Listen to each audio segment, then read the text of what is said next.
Today's assignment is to allocate part of $100 billion to 5 different sectors. Firstly, defense. There's little evidence supporting the underfunding of defense, so I would allocate very little in this scenario, probably around $700,000. Health and welfare.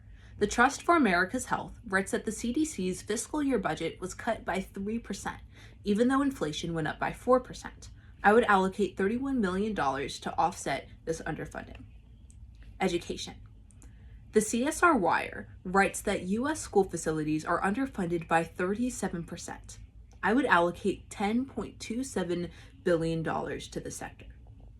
Transportation. Pew Research claims that the transportation industry is underfunded by 44%, so I would allocate $9.74 billion. Environment.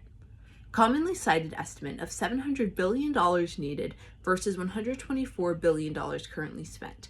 The CFFA claims there's roughly an 82% underfunding in biodiversity finance. So I would allocate the majority of our budget, $79.94 billion.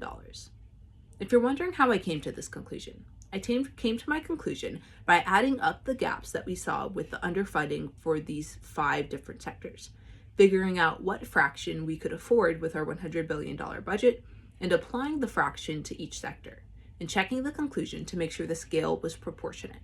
The way I found out the budget cuts that happened for these different sectors was by looking up on the internet different articles that stated how much they were underfunded.